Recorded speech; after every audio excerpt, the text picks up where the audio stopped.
Bila shaka mpenzi mtazamaji, natumai kwamba mzima popote pale ulipo, ikiwa ni tarehe 20 mwezi wa 10 mwaka 2022, siku ambayo Kenya imeadhimisha miaka 59 katika masuala ya mashujaa, wakiwa wamesherehekea hii leo wa Kenya, na zaidi ambaye ni wakili Miguna akiwa amepata nafasi kurejea nchini baada ya miaka 5. Yote hayo tukiwa tunakupa nafasi kuweza kufahamu, vile vile kuweza kusikia kuhusiana nayo katika Upeo wa TV47 katika kipindi cha dakika 30 zijazo. Lakini kwa sasa haya ndio yaliyomo.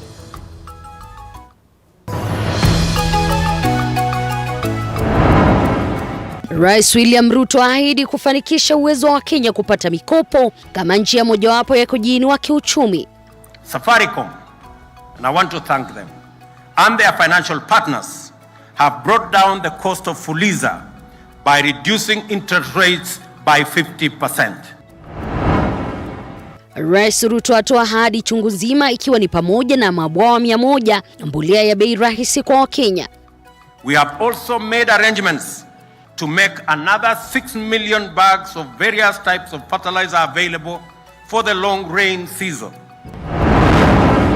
Na wakili Matata Miguna arejea nchini baada ya miaka 5 nchini Canada.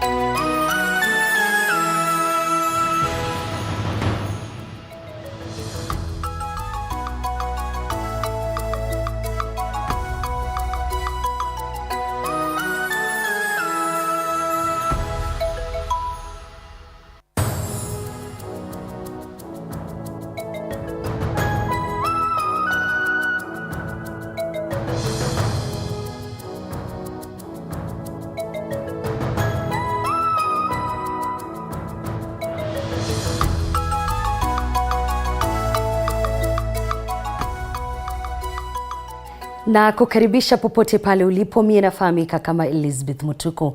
Kwenye meza ya lugha ishara yupo Catherine Smalowe, na wasiliana nasi kwa 22047, mitandao ya kijamii @TV47 Kenya pale Facebook, na ukurasa wetu wa Twitter, ukurasa wangu binafsi L_Liz. Na moja kwa moja ni kwa Rais William Samoei Ruto hii leo ameliongoza taifa kwa maadhimisho ya sherehe za mashujaa katika bustani ya Uhuru hapa jijini Nairobi, ambapo alikariri ajenda yake ya kufufua uchumi kupitia sekta ya kilimo, ujenzi wa nyumba, na vile vile huduma ya afya kwa wote, na hazina ya walalahoi maarufu Hustlers Fund.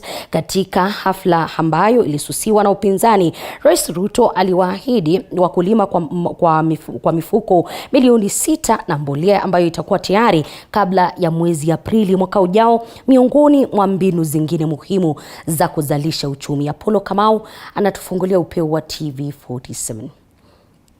Bila shaka mtazamaji, dakika 1 ama 2 zijazo, taarifa hii utakuwa ukipokea kwa kina. Na tukisonga mbele, ni kwa Rais William Samoei Ruto aliahidi katika siku zake za kwanza 100 afisini atazindua mradi wa hazina ya Hustler katika juhudi za kukuza biashara ndogo nchini. Akizungumza katika sherehe ya mashujaa hii leo, Rais Ruto amesema kuwa atazindua rasmi mradi huo wa takriban bilioni 50 mnamo tarehe 1 Disemba.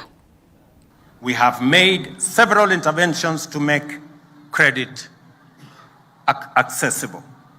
Safaricom, and I want to thank them, and their financial partners have brought down the cost of Fuliza by reducing interest rates by 50%. As part of that agreement, 4 million borrowers who had been blacklisted will be freed from the yoke of Credit Reference Bureau in the coming days. No citizen will be excluded from the credit system. They will therefore be eligible to access credit as they work their way into paying their loans. I will launch this fund credit and savings product on the 1st of December this year. Credit products will be available under the Hustler Fund to small businesses on digital platforms at affordable rates. Affordable rates being single-digit rates to individuals through chamas, groups, SACCOs, and cooperatives. Taarifa hiyo kwa kina ni mwendo wa saa moja, lakini Rais William Samoei Ruto hii leo ameliongoza taifa kwa maadhimisho ya sherehe za mashujaa katika bustani ya Uhuru hapa jijini Nairobi, ambapo alikariri ajenda yake ya kufufua uchumi kupitia sekta ya kilimo, ujenzi wa nyumba, huduma ya afya kwa wote na hazina ya walalahoi maarufu Hustlers Fund. Katika hafla hiyo ambayo ilisusiwa na upinzani, Rais Ruto aliwaahidi wakulima kwa mifuko milioni 6 ya mbolea itakuwa tayari kabla ya mwezi Aprili mwaka ujao, miongoni mwa mbinu zingine. Mwanahabari wetu Apollo Kamau alihudhuria hafla hiyo na kutuandalia taarifa ifuatayo. Katika maadhimisho ya kwanza ya sherehe za kitaifa, Rais William Ruto aliliongoza taifa kuadhimisha miaka 59 kuwakumbuka waliopigania uhuru.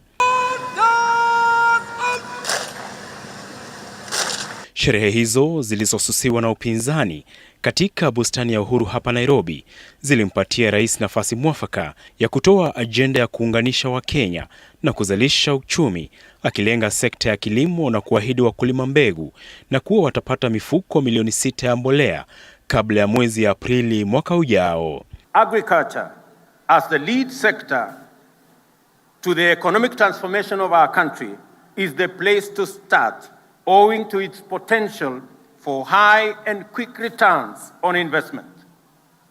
But the situation in the country is wanting, and we have a severe food shortage as a result of prolonged drought in Kenya and the larger Horn of Africa region. Serikali tayari imepunguza bei ya mbolea kutoka shilingi 7,000 hadi shilingi 3,500, huku mipango ikiwa njiani kufungua kiwanda cha kutengeneza mbolea kanda ya Afrika Mashariki. Ruto vilevile akiangazia hali ya ukame nchini kutokana na mabadiliko ya hali ya hewa na kusema serikali yake itajenga mabwawa 100 na kuongeza ekari zaidi za mashamba chini ya unyunyiziaji maji ili kuongeza mazao ya chakula. Vilevile ameahidi wakulima wa maziwa kuwa watapata vipozaji vya maziwa. We are working on innovative investment mechanisms through public-private partnership to construct at least 100 dams. Consequently, it would be possible to progressively irrigate the 3 million acres already identified as irrigable land. Rais pia aliahidi kuongeza idadi ya mradi wa serikali wa kujenga manyumba kutoka manyumba 50,000 hadi 1,200 kila mwaka, ikiwa pia ni njia ya kubuni nafasi za ajira na kuwasaidia walalahoi kununua nyumba kwa bei ya chini. Next week on Tuesday, I will break ground in this same constituency at the Kibera Soweto B in Nairobi for a housing project which will deliver thousands of social housing units. Rais pia akisema serikali itaimarisha utoaji huduma zake kwa Wakenya kupitia mfumo wa kidijitali na kuwezesha familia kukabiliana na changamoto za afya kupitia huduma ya bima kwa wote ambayo familia zitakuwa zinachangia pamoja badala ya mtu binafsi. Apollo Kamau, TV47. Asante sana Apollo kwa taarifa hiyo. Rais William Samoei Ruto ameahidi kuwa serikali yake itaweka mikakati kabambe ili kuhakikisha kuwa taifa linafaulu katika kuwekeza mfumo wa afya kwa wote. Rais Ruto amesema kuwa tatizo la ukosefu wa wahudumu wa afya katika hospitali za umma litatatuliwa, huku hazina ya NHIF ikijumuisha wanaofanya kazi na wasiofanya kazi. Huku macho yote yakimwangazia rais katika siku zake za kwanza 100 afisini, Ruto ameahidi kuleta mabadiliko katika sekta ya afya. Kulingana naye, serikali yake ina madhumuni ya kuafikia mfumo wa afya kwa wote, jambo ambalo serikali iliyopita iliahidi kuafikia bila mafanikio. 1 million Kenyans sink into poverty every year because of medical expenses. We want to lift, and we must, this punitive burden from the shoulders of Kenyans and their businesses through our universal healthcare plan. The plan is to revitalize primary healthcare by laying more emphasis on preventive and promotive strategies. Ruto aidha ameahidi kubadilisha mfumo unaotumika na hazina ya afya ya NHIF inayowalenga walioajiriwa pekee, akisema kuwa hazina hiyo inapaswa kuwalenga Wakenya wote. The NHIF is an occupational scheme that is tailored for salaried people on payroll in public and private sector, and not the social insurance scheme it ought to be. We shall change the contribution structure from an individual contributory scheme to a household contributory model. Katika hospitali za umma, rais ameahidi kuwapa kazi wahudumu wa afya zaidi ili kutatua tatizo la uhaba wa wahudumu wa afya hasa katika hospitali hizo. I take this opportunity to assure our health workers across the board that we have listened to them and we will propose ways in collaboration with county governments of resolving all outstanding issues. Zainab Mohamed, T47.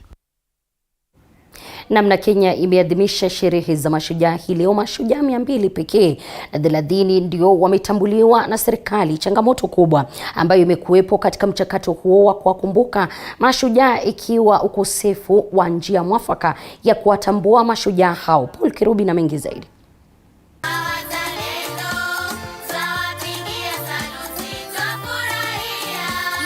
Wanasema kwamba chanda chema huvikwa pete. Kenya inaposherehekea sikukuu ya mashujaa tangu taifa lipate uhuru mwaka 1963, bado kuna safari ndefu ya kuhakikisha wanaopeperusha bendera ya taifa angalau wanatambulika kitaifa na kupewa heshima kama mfano mwema. Hili limeonekana kupokelewa shingo upande, japo serikali inaonyesha kujikakamua. Kote nchini, mashujaa 230 pekee ndio wamekumbukwa katika hafla ya leo na kupendekezwa kupewa vyeti. Baraza la mashujaa nchini linasema kwamba changamoto kubwa ambayo imekumba mchakato wa kuwatambua mashujaa hawa imekuwa ni ukosefu wa njia mwafaka haswa kisheria itakayohakikisha wanapata haki. Had not established a legal infrastructure or a system to identify them, and as I said, under the Act we now have the various category from science, research, traditional knowledge, indigenous knowledge, sports, patriotism. So under those categories, we hope that we will begin to honor heroes. Akihutubia taifa katika maadhimisho ya sherehe za mashujaa Uhuru Gardens, Rais wa 5 wa Jamhuri ya Kenya William Ruto amewatambua mashujaa waliopigania taifa, akisema kwamba katiba ya Kenya mwaka 2010 ililenga kufanikisha umoja na kutambua juhudi za kila Mkenya. The principal reason for promulgating our constitution then was to inscribe the values which animated our history of accomplishments and to project them in a manner that resonates across generations. To sit at the invite of the head of state is a big recognition. And as we speak with you, inafaa kuwapiga jeki kifedha kulingana na hali yao ya maisha, kusaidiwa na vyakula wasipojiweza, na hata familia zao kupigwa jeki wasipojiweza. Na hata haya yakizingatiwa, bado kuna wengi ambao wanataabika na hali ngumu ya maisha. Paul Kirubi, TV47, Nairobi. Namna katika kaunti zote nchini, Wakenya walijitokeza kwa idadi ndogo kuadhimisha siku hii. Chichi Josephine na mseto wa kaunti mbalimbali jinsi siku hii ilivyoadhimishwa.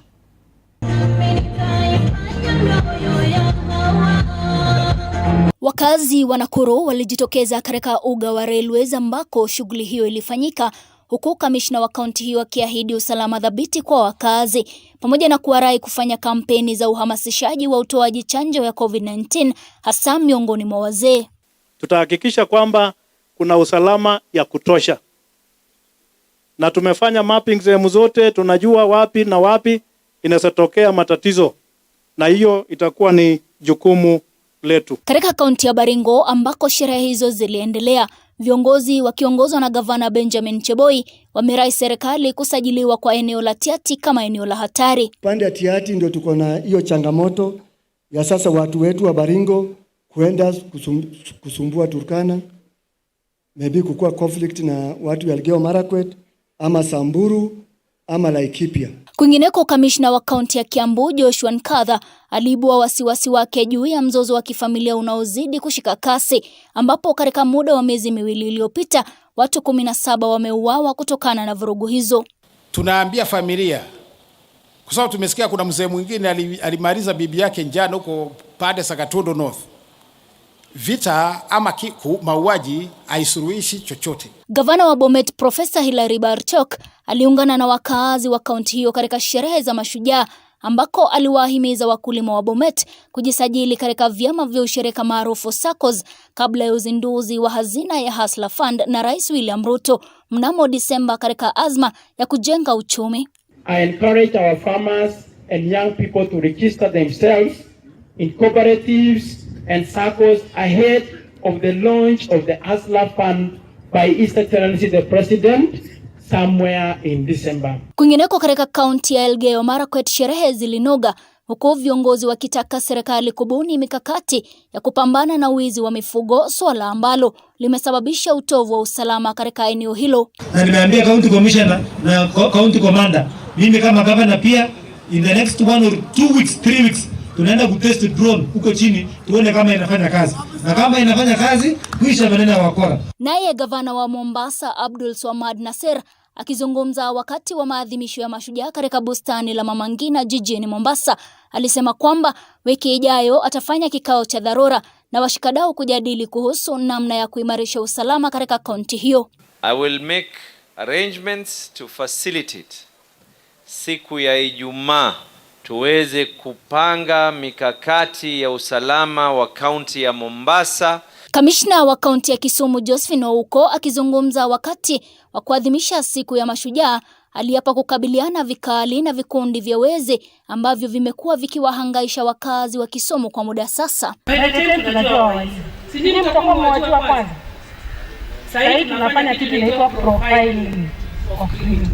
Na katika kaunti za Siaya na Machakos, wakazi walisifiwa kwa kuheshimu matokeo ya uchaguzi mkuu uliopita na kujiepusha na hali ya kuzua vurugu, huku viongozi wakisema uamuzi wa wenyeji wa kudhibitisha ukomavu wa kisiasa na kuwataka Wakenya kuendelea na moyo huo.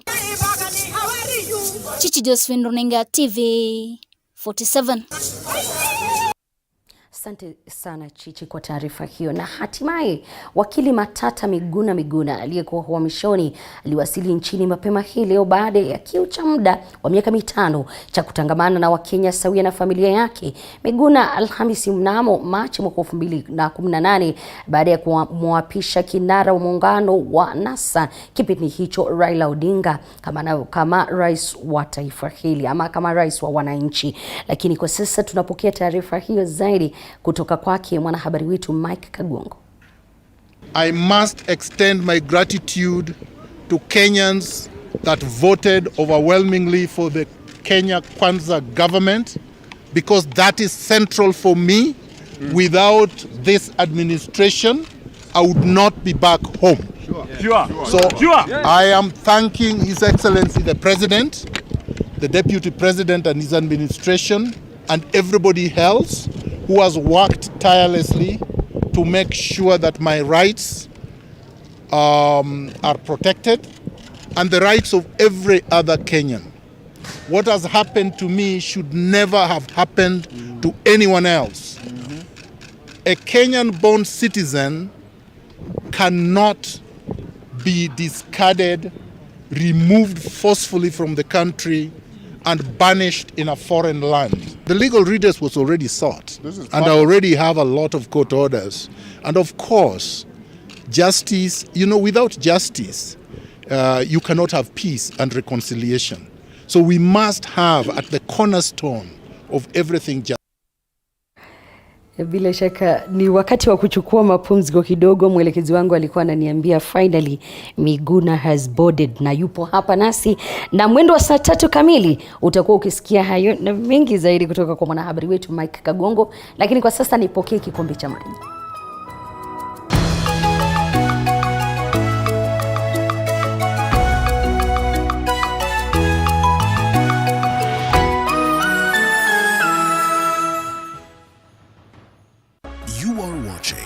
TV47, the home of untold stories.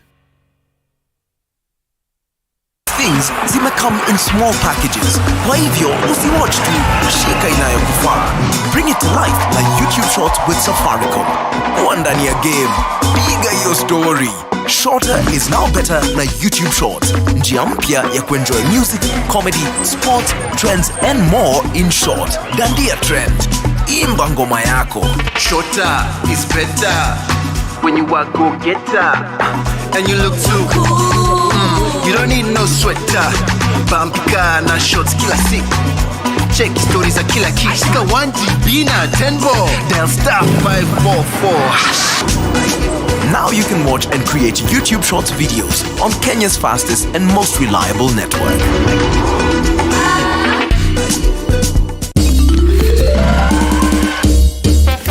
Sona moja imetengenezwa kwa njia spesheli ili kupambana na maumivu kwa haraka. Sona moja ina aspirin kama kiungo. Sona moja, kitulizo kamili. Maumivu yakizidi, pata ushauri wa daktari. Body of Mr. Namdi Wokiji was found at a beach house this morning. When was the last time you saw Namdi? At a party. Did you notice anything strange about last night? Are you taking money from my mother for this wedding? You shouldn't be looking at that. Ichi killed my son, and I want the world to know it.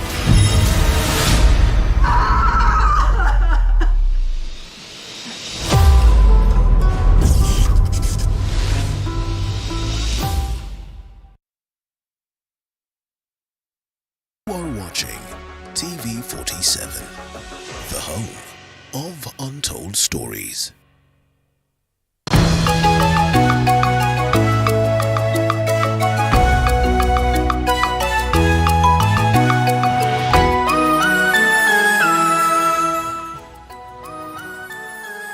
Karibu tena mpenzi mtazamaji, tuandamane hadi tamati.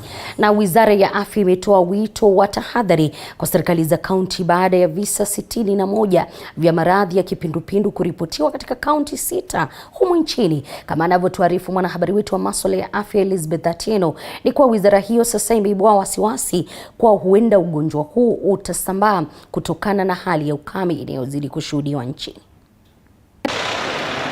Ni siku mbili tu baada ya visa viwili vya kipindupindu kuripotiwa katika eneo la Limuru, kaunti ya Kiambu.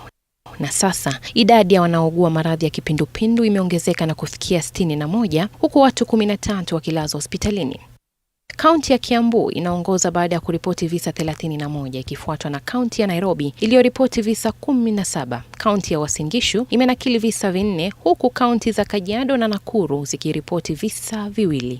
Katika juhudi za kudhibiti msambao wa maradhi ya kipindupindu, Wizara ya Afya sasa imetenga kikundi cha wataalam watakaosaidia kutekeleza baadhi ya mikakati itakayodhibiti msambao kama kusafisha mazingira, kusambaza maji safi, kuwatenga wanaougua maradhi hayo katika vituo vya afya na kuchunguza maeneo yaliyoathirika, haswa mitaa ya mabanda.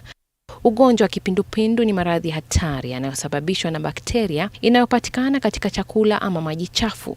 Dalili za maradhi ya kipindupindu ni kama kuendesha, kutapika, moyo kupiga kwa kasi, ngozi kukauka, kiu na kuumwa na misuli.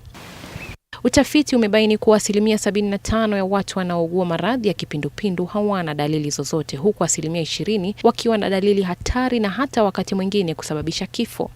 Kufikia sasa, chanjo za Dukoral na Shankol ndizo chanjo zinazotumika kutibu na kudhibiti kipindupindu. Kwa sasa kuna pendekezo na baadhi ya kampuni za kutengeneza chanjo hizi kuwa chanjo hizi zinazopeanwa kama dozi 2 baada ya siku 7 na wiki 6 sasa zipeanwe mara moja tu kutokana na uhaba unaoshuhudiwa ulimwenguni. Kufikia sasa, ni nchi 29 ulimwenguni zimeathirika na maradhi ya kipindupindu. Inakadiriwa kuwa visa kati ya milioni 3 na milioni 5 na vifo takriban 120,000 huripotiwa kila mwaka. Elizabeth Atieno, TV47. Asante sana Elizabeth kwa taarifa hiyo. Na takriban watu 10 kutoka wadi ya Salama, kaunti ya Laikipia waliojeruhiwa usiku wa kuamkia leo wanaendelea kupokea matibabu katika hospitali ya rufaa ya kaunti ya Nyahururu. Hii ni baada ya kundi la wafugaji wanaodaiwa kutoka kaunti ya Samburu kuwashambulia. Na kama anavyotuarifu mwanahabari wetu Stanley Nyaringita, ni kuwa viongozi kutoka eneo hilo wanataka serikali iweke mikakati ili kutatua utovu wa usalama. Watu takriban 10 wanaendelea kupokea matibabu katika hospitali ya rufaa ya kaunti ya Nyahururu. Hii ni baada ya wafugaji waliokuwa wakitafuta chakula cha mifugo wao kuwashambulia kwenye mashamba yao. Sisi tunalima huko juu, tukasikia nduru huko chini kwenye wenzetu wanalima. Sasa tukaenda kuokoa hawa.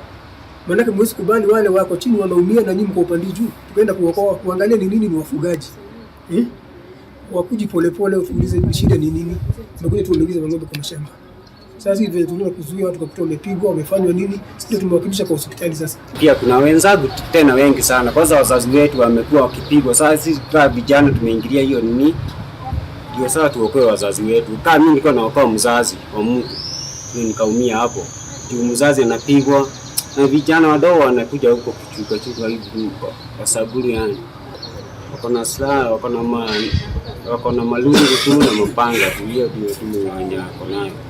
Sambuli walikuja kwa shamba wakaanza kuchunga, kuambia watokeleze ng'ombe kwa shamba, wakaanza kupiga. Na bahali walifika kwa uwanja wakashika babangu wakaanza kumchapa. Baada tulienda wakamgonga mmoja wetu kwa kichwa. Inadaiwa kuwa juhudi za maafisa wa polisi wa kiaini ya kutatua mgogoro huo yaligonga mwamba, wakulima hawa wakipata majeraha mabaya. Mbunge wa Laikipia West Wachira Karani sasa anaitaka serikali kuweka mikakati imara ili kutatua utovu wa usalama kaunti hiyo. Wafugaji wametoroka makwao kwa sababu ya ile ukame iko. Unasoma juu ya ukame ile iko kubwa pande ya Isiolo, pande ya Samburu. Sasa wamehamia Laikipia ambao kuna kanyasi kidogo na kuna chakula kama mahindi na ngano. Sasa hiyo wanapokuja hapa wameomba wenye mashamba waruhusu wachunge ndio mifugo yao isiangamie, na wamekubalia, lakini juu ya hiyo wanaanza sasa kuleta visa ya ukora. Hali ya ukame katika kaunti za kaskazini mwa Kenya imechangia pakubwa utovu wa usalama kwenye maeneo haya, huku maafisa wa polisi wakizidi kushika doria ili kupambana na wahalifu wanaoendelea kuzua taharuki. Stanley Nyaringita, TV47, Nairobi.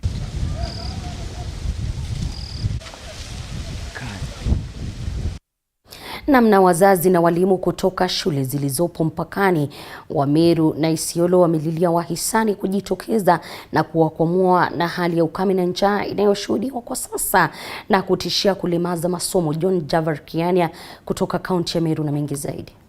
Idadi kubwa ya wanafunzi katika shule za msingi kutoka kaunti za Meru na Isiolo bado hawajarejea shuleni kutokana na makali ya ukame na njaa wanayokumbana nayo katika maeneo hayo. Katika kipindi cha miaka mitatu, maeneo ya mpakani kaunti ya Meru na Isiolo hakujashuhudia mvua ya kutosha, hali inayosababisha kulemaza masomo katika shule za msingi. Kulingana na mwalimu mkuu wa shule ya msingi ya Monanda iliyoko eneo bunge la Bore kaunti ya Meru, ukosefu wa lishe shuleni unatishia idadi kubwa ya wanafunzi kukosa kufanya mtihani wao wa mwaka unaotarajiwa kuanza rasmi mwezi ujao, kwani wengi wanategemea mlo mmoja kwa siku. Lakini mjue kwamba bado hawa watoto wale ambao wako darasa la 8 na wale ambao wako grade 6 bado wanahitaji zaidi, kwa sababu watakalia mtihani yao, na hatutaki hao wapate stress wakiwa wanaendelea kufanya mtihani. Area hii imekabiliwa na ukame.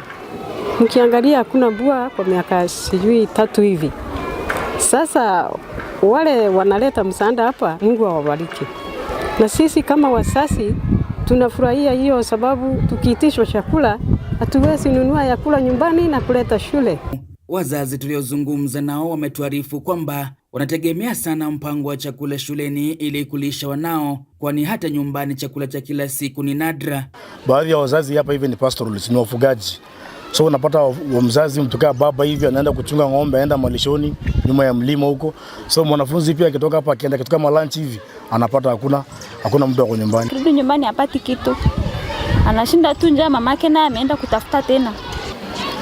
So kwa sasa hivi ile chakula wanapata hapa ndio nalalanga naye jioni. Mashirika yaliyofaidi kwa mpango wa lishe shuleni yakichangia pakubwa kwa ongezeko la wanafunzi shuleni, kwani idadi kubwa ya wanafunzi ilikuwa imetoweka kutokana na ukame huo. We have not been able to reach every school, and I don't think it's possible for us to reach every school in this country, or at least in this northern Kenya region, but at least we've been able to reach all the schools that we support. We support 23 schools that cut across Laikipia, Meru and Isiolo counties, and we've been able to ensure that every child in those schools is having meals. Na hiyo party ambayo iko Isiolo iko katika sub county fulani, na tulipeleka food kwa all sub counties, na tukasema hivi, because we have a lot of problems hata kwa wazazi wetu na watu wengine, hiyo relief iende directly to schools. Aidha, wazazi na walimu hao wanahofu kwamba chakula hiki huenda kikakatika wakati wowote na kuomba wahisani kujitokeza kwa wingi ili kunusuru hali. Like last time, we had no food. And the beginning of this term, now we are in the 4th week. We have enjoyed the level food for the 2 weeks. The first 2 weeks, there was no food. Still we have some few who have not reported back. John Javakiania, TV47, Kaunti ya Meru.